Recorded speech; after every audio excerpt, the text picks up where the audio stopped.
From pharaohs, philosophers, prophets to physicians, cupping has traveled 5,000 years across history and is still standing strong today as one of the most healing traditions in the world.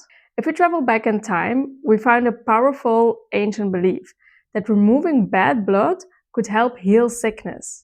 And what's truly fascinating about this very practice is that it once killed a US president, it was banned in hospitals, and later it still found its way into NASA's space program.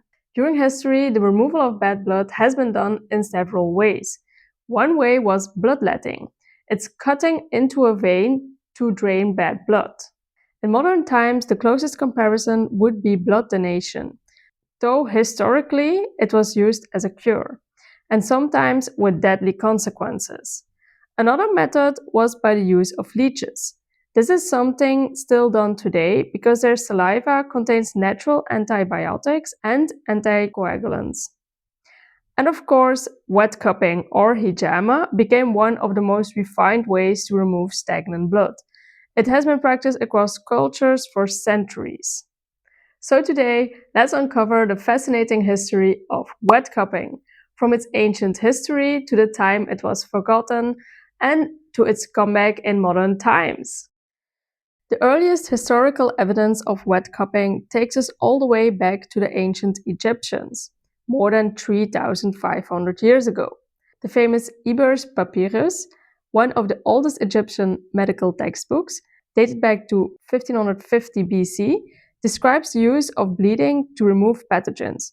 Imagine, even tomb paintings show physicians holding cupping instruments. But Egypt wasn't alone. Also in ancient China, it has its own deep tradition. The Ni Jing, regarded as the oldest medical text in existence, talks about bloodletting. And here's a crazy twist. Some researchers actually believe that acupuncture came from bloodletting, because in those times they didn't know the fine needles we have today. They used sharp objects they found, like bones or stones. And did you know that even today in traditional Chinese medicine, bloodletting is still used?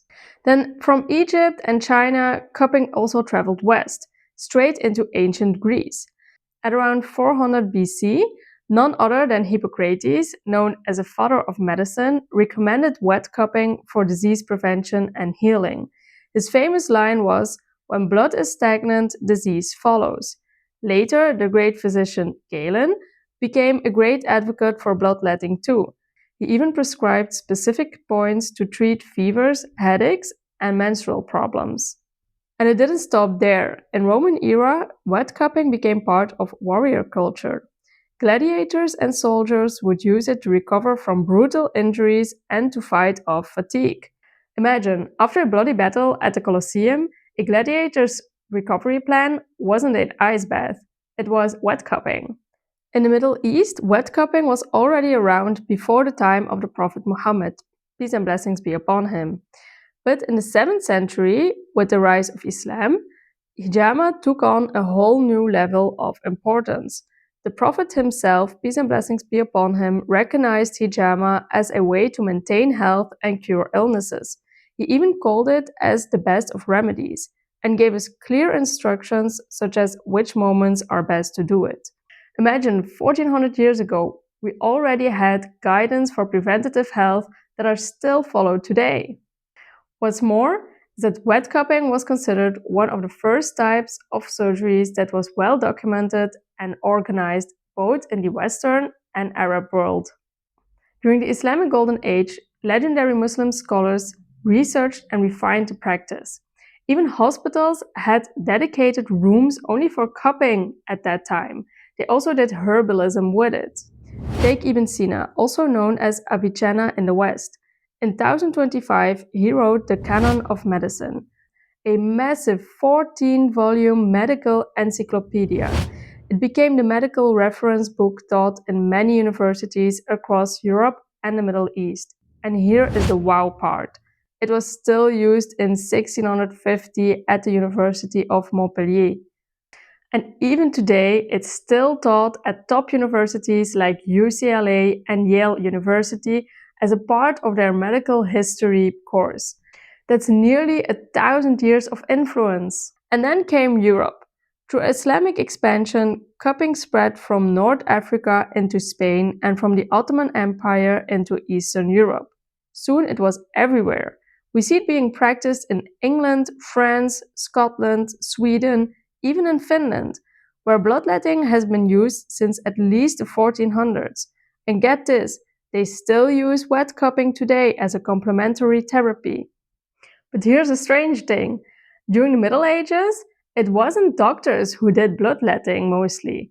It was barbers. Yes, the same people cutting your hair were also pulling teeth, doing minor surgeries, and letting blood. They were actually called barber surgeons. And if you've ever seen a barber's pole with the red, white, and blue stripes, that's actually a leftover symbol of bloodletting. The red stood for blood and the white for bandages. And when the tradition spread to America, the blue color was added to represent veins. And that bowl at the top, it actually represented a bowl of leeches. How wild is that? Later on, bloodletting was taken over by doctors and medical institutions, and it became a mainstream therapy.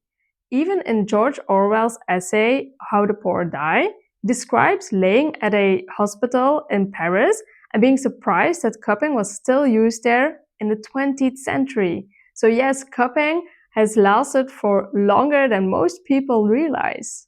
Now let's jump across the ocean. On the American continent, evidence shows that Native Americans practiced wet cupping too. They didn't have glass cups, so they used buffalo horns. They would hollow out the horn, cut a small hole at the top, and then suck out the air with their mouth to create a vacuum. Simple, but brilliant. But here comes one of the most shocking stories in the history of bloodletting. The very first president of the United States, George Washington, died because of it.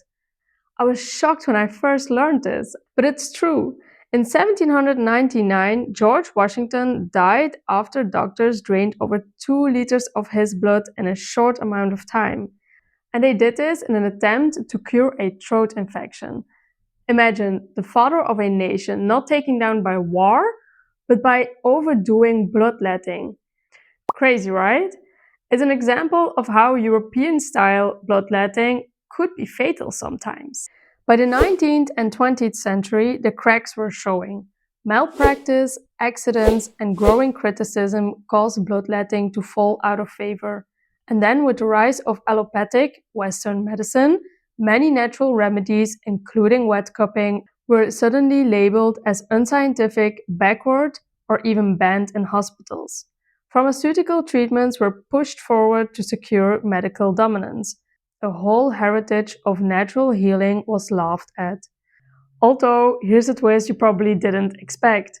Cupping wasn't entirely gone.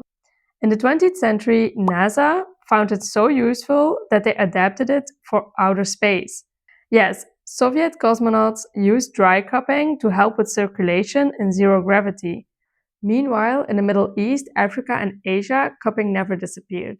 It remained a trusted natural therapy passed on from generation to generation. Now, in the 21st century, something remarkable is happening.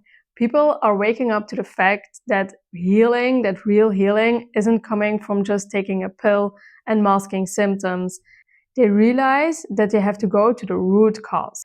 That's exactly why wet cupping has been on the rise, because it helps the body to do what it has been designed to do, heal itself. And today, we're not just relying on tradition. Modern science is catching up, with new research proving the benefits of natural therapies such as cupping. This therapy doesn't look so backwards anymore. It actually looks like the future of holistic healing. So from the pharaohs to gladiators, scholars, presidents, and even astronauts, cupping has survived the test of time. It has been celebrated, forgotten, banned, and rediscovered. And today, it stands stronger than ever, offering a way to heal from the inside out. Which part of cupping's history surprised you the most today? Let me know in the comments below. If you are ready to step into a world where modern science meets tradition and where your health lies in your own hands, then don't forget to like this video, subscribe, and hit that notification bell so you don't miss a thing. Thank you for watching and see you next time on the Holistic Cup.